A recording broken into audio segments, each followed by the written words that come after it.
গল্প শুনতে আমরা সকলেই ভালোবাসি, আর গোয়েন্দা বা অদ্ভুতের গল্প তো আমাদের সকলেরই প্রিয়।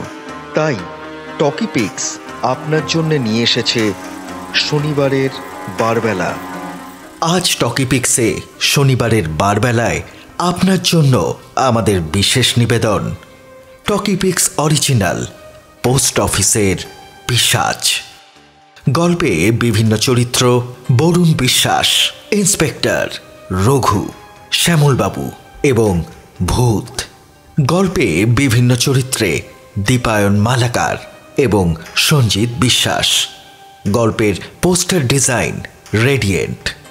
গল্পের এডিট এবং special effects Michael Rony Mallick. গল্প পাঠ, পরিকল্পনা এবং পরিচালনায় পল্লব গায়েন। শুরু হচ্ছে আমাদের আজকের গল্প, টকি পিক্স অরিজিনাল পোস্ট অফিসের পিশাচ।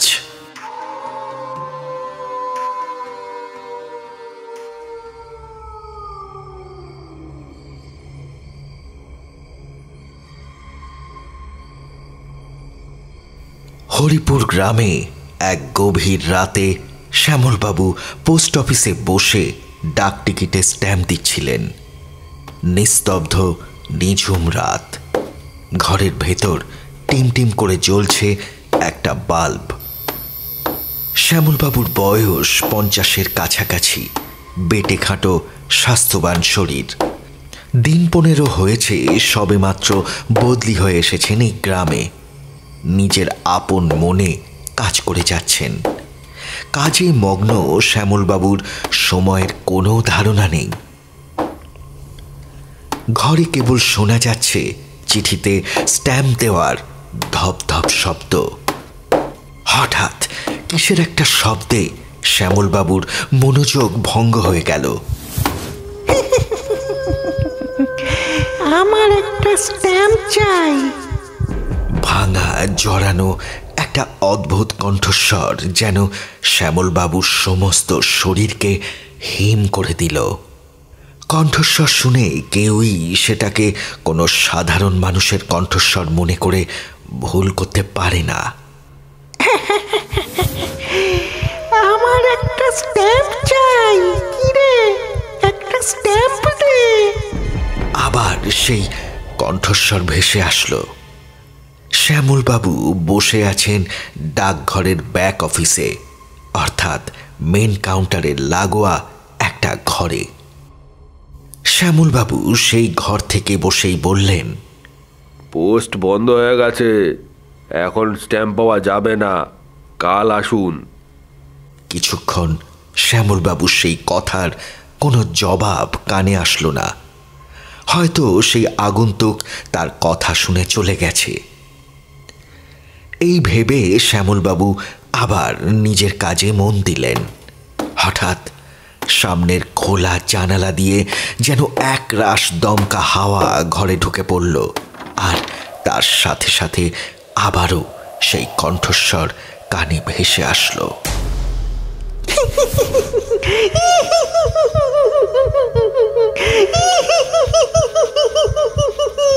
কি রে পোস্টমাস্টার, আমাকে একটা স্ট্যাম্প দে। এই ভয় পেয়ে গেলি নাকি আমাকে দেখে?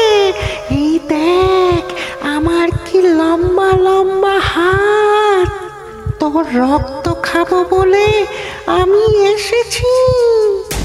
এই কথা বলতে না বলতেই সেই খোলা জানালা দিয়ে ঘরে ঢুকে আসলো একটা লম্বা হাত। কোনো রক্ত মাংসের হাত নয়, ধবধবে সাদা এক নরকঙ্কালের হাত। আস্তে আস্তে এগিয়ে আসছে শ্যামলবাবুর দিকে, আর সাথে সাথে সেই হাত চেপে ধরল শ্যামলবাবুর গলা। কে তুমি? আর বাঁচাও, বাঁচাও, বাঁচাও আমায়, বাবা রে!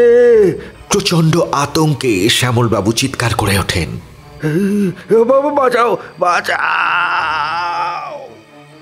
আর তৎক্ষণাৎ সেই রাতের নীরবতার সাথে কোথায় যেন মিশে যায় শ্যামলবাবুর সেই ভয়ার্ত আর্তনাদ।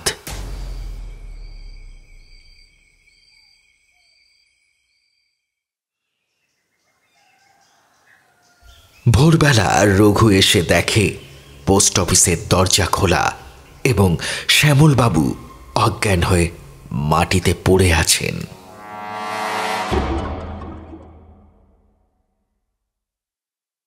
বসবার ঘরে বসে মন দিয়ে আজকের খবরের কাগজটা পড়ছিলাম। হঠাৎ পাশে টেবিলে রাখা টেলিফোনটা বেজে উঠল। আমি রিসিভার তুলে বললাম, হ্যালো। অপর প্রান্ত থেকে ভেসে আসলো এক পুরুষ কণ্ঠস্বর। হ্যালো, আপনি কি বরুণ বাগচি কথা বলছেন? হ্যাঁ, বলছি। আগে নমস্কার, আমার নাম শ্যামল দাস। আপনি আমায় চিনবেন না, তবে আপনাকে আমি চিনি।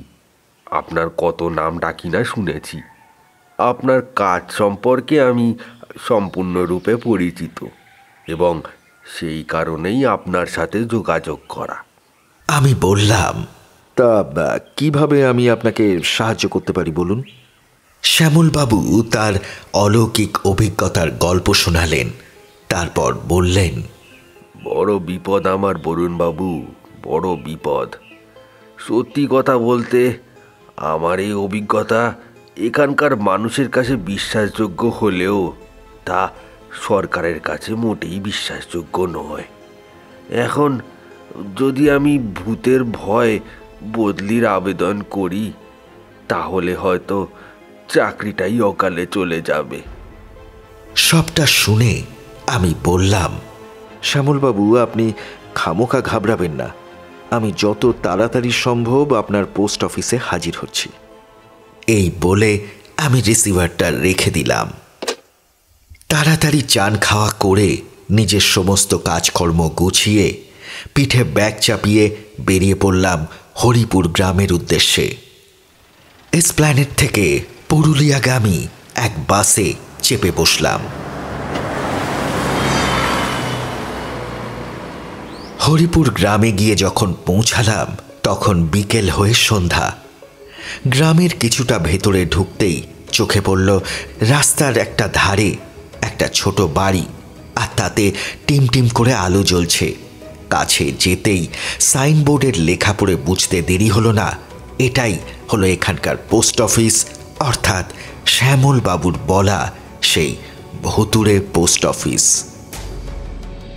ভেতরে ঢুকে কাউকে দেখতে পেলাম না, তাই একটা হাঁক দিলাম।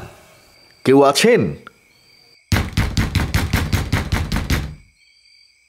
শ্যামলবাবু, আমি এসেছি। আমি বরুণ বাগচি, কলকাতা থেকে আসছি। আপনি ফোন করেছিলেন আমাকে। শ্যামলবাবু। মেইন কাউন্টারের লাগোয়া একটা ঘর থেকে বেরিয়ে আসলো এক মাঝবয়সী ভদ্রলোক। আমাকে দেখে তিনি কিছুটা স্বস্তি পেলেন। আরে আসুন আসুন বরুণবাবু, আমি শ্যামল দাস। আমি আপনাকে ফোন করেছিলাম। আপনি এতটা দূর আমার জন্য কষ্ট করে আসলেন, এতে যে আমি কি নিশ্চিন্ত হলাম তা আপনাকে বলে বোঝাতে পারবো না। এই কথা বলে শ্যামলবাবু আমাকে নিয়ে গেলেন তার অফিসে।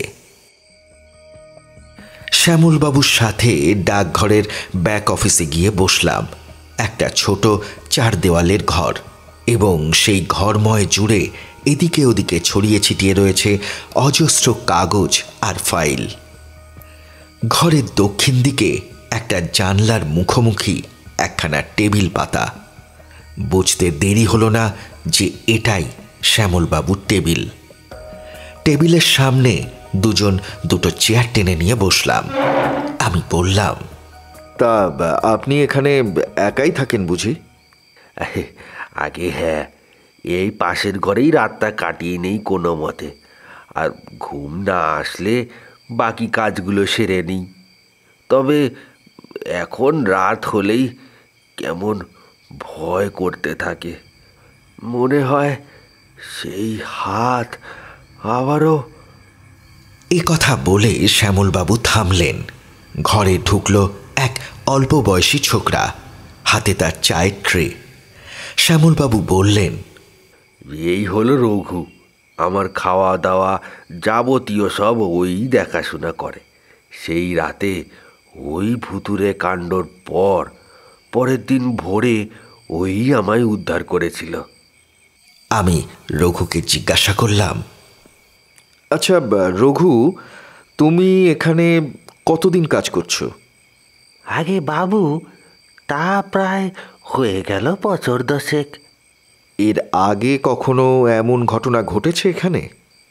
আগে বাবু এখানে কদিন হলো এসেছেন, তিনি জানেন না।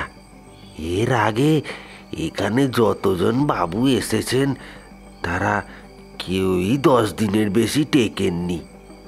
কেউ কেউ তো বলে এই অফিসে নাকি এক দুষ্ট পিশাচের আত্মা রয়েছে। আমি সবটা শুনে বললাম, আচ্ছা, তবে তুমি নিজে কখনো সেই পিশাচকে দেখেছো? আগে না বাবু, আমি তো 8টার পর বাবুর রাতের খাবার করে বাড়ি চলে যাই। আমি কোনোদিন তাকে নিজের চোখে দেখিনি। শ্যামলবাবু বললেন, রঘু, তুই এখন যা, রাতের খাবার ব্যবস্থা কর।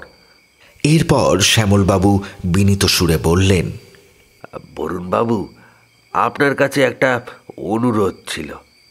আজকের রাতটা যদি আপনি এখানে আমার সাথে থাকেন তবে খুবই ভালো হয়। শ্যামলবাবুর অনুরোধ ফেলতে পারলাম না। তার কথায় সায় দিয়ে বললাম, আচ্ছা, দেখি তবে আপনার সেই পিশাচ আজ আমাদের দেখা দেয় কিনা। সন্ধ্যাটা আমাদের গল্পগুজব করেই কাটল। আমি শ্যামলবাবু কোথায় থাকেন তার বাড়িঘর সম্পর্কে জিজ্ঞাসাবাদ করলাম। শ্যামলবাবুও এ কথা ও কথায় আমার বিষয়ে বিভিন্ন কিছু জিজ্ঞাসা করলেন। কিছুক্ষণের মধ্যেই আমাদের মধ্যে এক বন্ধুত্বপূর্ণ সম্পর্ক তৈরি হলো। ঠিক 8টার সময় রাতের রান্না করে রঘু চলে গেল নিজের বাড়ি। গরম গরম ভাত আর মাংস দিয়ে রাতের খাওয়াটা মন্দ হলো না। খেতে খেতে আমি বললাম,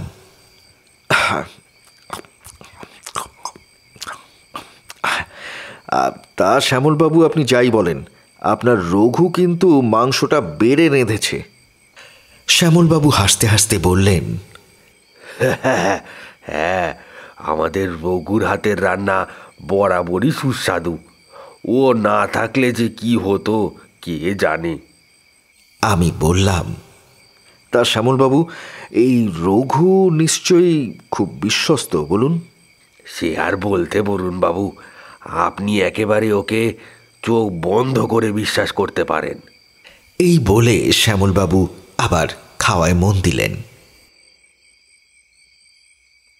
খাওয়া দাওয়া শেষ করে শ্যামলবাবু বসলেন আরও কিছু কাজ নিয়ে।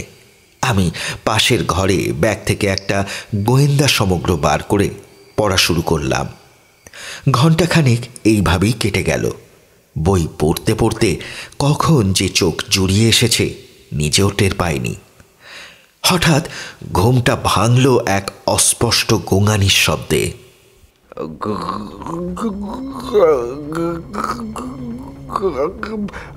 বরুণবাবু, বাঁচান, বাঁচান আমায় বরুণবাবু। বাবারে, বাঁচান বরুণবাবু। বিদ্যুতের মতো মাথায় এলো শ্যামলবাবুর কথা। হ্যাঁ শ্যামলবাবু, আমি আসছি, ভয় পাবেন না।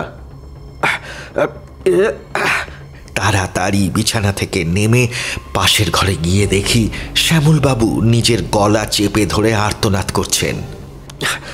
শ্যামলবাবু, এ কি? বরুণবাবু, বাঁচান, বাঁচান আমায়, এই পিশাচ আমায় মেরে ফেলবে বরুণবাবু। আমি হতভাগের মতো চেয়ে দেখি কোথাও কেউ নেই, কোনো হাতও নেই। ব্যাপারটা একটু হলেও হয়তো বুঝতে পারলাম। ওটা কি জানলার ওখানে? জানলার দিকে তাকাতেই দেখতে পেলাম দুটো কঙ্কালসার হাত ঘরের ভেতর ঢুকে আছে। কারুর মুখ দেখতে পেলাম না। আমি সাথে সাথে জানলার পাশে রাখা আলমারিটাকে দিলাম সজোরে ধাক্কা। সেটা হুড়মুড় করে গিয়ে পড়ল সেই কঙ্কালসার পিশাচের হাতের ওপর। সাথে সাথে জানলার বাইরে থেকে ভেসে আসলো এক তীব্র আর্তনাদ। ওরে বাবা গো, ওরে বাবা গো, মরে গেলুম রে, আমার হাত দুখানা গেল রে, ওরে বাবা রে, ও বাবা, ওরে বাবা রে। বাইরে বেরোতেই দেখি একটা কালো শাল মোড়ানো মূর্তি ঠিক জানলার ধারে। গিয়ে শাল খুলতেই দেখি সেটা হলো রঘু। আমি বললাম, এ কি রঘু, তুই? রঘু এতক্ষণে কাকুতি মিনতি শুরু করে দিয়েছে। মাফ করুন হুজুর, হুজুর মাফ করুন, এমনটি আর কখনো করবনি, আমাকে মাফ করে দিন হুজুর। এতক্ষণে ঘরে গিয়ে দেখি শ্যামলবাবু কিছুটা ধাতস্থ হয়েছেন। রঘুকে দেখে শ্যামলবাবু বললেন, এ কি রঘু, তুই তুই এখানে? আমি বললাম, কি রঘু, তুমি বলবে নাকি আমি বলবো? রঘু বিনীত কণ্ঠে বলল, মাফ করুন হুজুর, হুজুর মাফ করে দিন, আমি আমি কথা দিচ্ছি আর কখনো এমনটি করবনি, আমাকে মাফ করে দিন। শ্যামলবাবু হতবাক হয়ে চেয়ে রয়েছেন। আমি বললাম, শ্যামলবাবু, তাহলে এই রঘুই হলো পোস্ট অফিসের পিশাচ। শ্যামলবাবু চমকে উঠে বললেন, সে কি মশাই, এ আপনি কি বলছেন? আগে হ্যাঁ, গোড়া থেকেই খুলে বলি ব্যাপারটা। রঘুর ওপর কিছুটা সন্দেহ আমার আগেই ছিল, সেটা আরও গভীর হয় যখন রঘুকে আপনার আর আমার কথা আড়ি পেতে শুনতে দেখি। এরপর আমি আমার কাছে এই ছোট টেস্টিং কিটটা দিয়ে খাবারটা পরীক্ষা করে দেখি যে এতে সামান্য নেশার ওষুধ মেশানো আছে। রঘু প্রতিনিয়ত আপনার রাতের খাবারের সাথে এই ধরনের তরল পদার্থযুক্ত নেশার ওষুধ আপনার খাবারে মিশিয়ে দিত, ফলে আপনি রাতে হ্যালুসিনেট হতেন এবং ও রাত্রে বাড়ি যাওয়ার নাম করে পাশেই কোথাও লুকিয়ে থাকত। আর যখন রাতের বেলা কাজ করতে করতে সেই খাবার সাথে মেশানো ওষুধের কাজ শুরু হয়ে যেত, ওষুধের কাজ শুরু হতেই ওর নকল পোশাক পরে আপনাকে জানলা দিয়ে ভূতের ভয় দেখাতো। শ্যামলবাবু বললেন, কিন্তু এর কারণ কি? আমি বললাম, কারণ আছে শ্যামলবাবু, বিনা কারণে কি কেউ এত পরিশ্রম করে? একবার টাকা রাখার লকারটা খুলে দেখুন তো সব কিছু ঠিক আছে কিনা। শ্যামলবাবু আমার কথা মতো লকারটা খুলে দেখলেন সেটা একেবারেই ফাঁকা। এ কি? আমি বললাম, ঠিক তাই। ভয়ে যখন আপনি অজ্ঞান হয়ে পড়তেন, সেই সুযোগ কাজে লাগিয়ে রঘু অর্থাৎ আপনাদের পোস্ট অফিসের পিশাচ সেই টাকা পয়সা রোজ অল্প অল্প করে চুরি করত, পাছে একেবারে চুরি করলে যদি ধরা পড়ে যায়। এই একই কাজ সে আগের পোস্টমাস্টারদের সাথেও করেছে, তবে আগের পোস্টমাস্টাররা রঘুকে ভূত ভেবে ভয় পালায়, কিন্তু এবার আপনি আমাকে ফোন করায় আর আমি এসে পড়ায় রঘু বাবাজির ফন্দি আর ধোপে টিকল না। রঘু আকুতি ভরা কণ্ঠে আবারও বলতে লাগলো, মাফ করুন হুজুর, হুজুর মাফ করে দিন, আমি আমি কথা দিচ্ছি আর কখনো এমনটি করবনি, আমাকে মাফ করে দিন। ইতিমধ্যে বাইরে পুলিশের জিপ এসে থামার আওয়াজ পাওয়া গেল। শ্যামলবাবু বললেন, এ কি, পুলিশ কোথা থেকে আসলো? আমি বললাম, আমি ঠিক সুযোগ বুঝে পুলিশকে খবর দিয়ে দিয়েছিলাম, কারণ আমি জানতাম এ আর যাই হোক কোনো পিশাচের কারসাজি তো নয়। পুলিশ ইন্সপেক্টর মিস্টার ঘোষ বললেন, আপনাকে অনেক ধন্যবাদ বরুণবাবু, আপনি না থাকলে এই গ্রামের পিশাচের রহস্যটা রহস্যই থেকে যেত। আর এই যে রঘু, একে আমরা অনেকদিন আগের থেকেই খুঁজছি। এর বিষয়ে আমরা আগেই খবর পেয়েছিলাম, কারণ আমাদের থানা এবং আশেপাশে থানায় রঘুর অপকর্মের আরও অনেক ঘটনা নথিভুক্ত আছে। যাই হোক, আপনি যদি না আসতেন আমাদের এই গ্রামে, হয়তো এই রঘুর মতো সমাজবিরোধী ধরাই পড়তো না। ধন্যবাদ, আপনাকে অনেক ধন্যবাদ। পুলিশ রঘুকে নিয়ে চলে গেল। শ্যামলবাবু বললেন, আপনাকে যে কি বলে ধন্যবাদ দেব বরুণবাবু, আমি নিজেও জানি না। আপনি না আসলে এই গ্রাম আর এই চাকরি ছেড়ে হয়তো আমায় চলেই যেতে হতো। আমি গম্ভীর গলায় বললাম, তবে আপনার একটা অনেক বড় অসুবিধা করে ফেললাম আমি। শ্যামলবাবু শুনে চিন্তিত কণ্ঠে বললেন, সে কি বরুণ বাবু, কোন অসুবিধা? আমি উত্তর দিলাম, আর যাই হোক, আপনার ওই রঘুর হাতের সুস্বাদু মাংস খাওয়া তো আর জুটবে না। এই কথা বলে আমি আর শ্যামলবাবু হো হো করে হেসে উঠলাম। ও এটা ঠিক বলেছেন। রাতটুকু শ্যামলবাবুর অফিসে কাটিয়ে পরের দিন ভোরের ট্রেনে শ্যামলবাবুকে বিদায় জানিয়ে আবার শহরে ফিরে এলাম।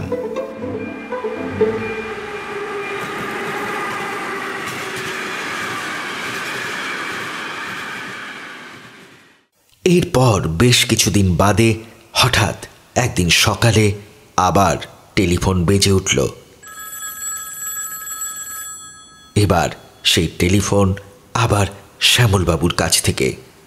তিনি জানালেন, তার পোস্ট অফিসে না হলেও গ্রামের কয়েকটা বাড়িতে আবার শোনা যাচ্ছে সেই কঙ্কালসার পিশাচের কথা। এই কথা জানার পরে আমি খোঁজ নিলাম। খোঁজ নিয়ে জানতে পারলাম সেই রঘু, যে কিনা পিশাচ সেজে ভয় দেখাতো, সে এখনো জেলে। সেই রঘু যদি এখনো জেলে বন্দি থাকে, তাহলে গ্রামে দেখতে পাওয়া সেই পিশাচ কে?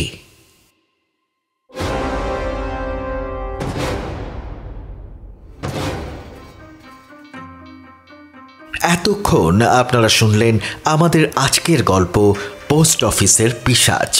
গল্প ভালো লাগলে অবশ্যই আমাদের চ্যানেল টকিপিক্স সাবস্ক্রাইব এবং শেয়ার করুন, কারণ আপনার অনুপ্রেরণা আমাদের সাহায্য করে প্রতি সপ্তাহে এমনই নতুন নতুন গল্প পরিবেশন করায়।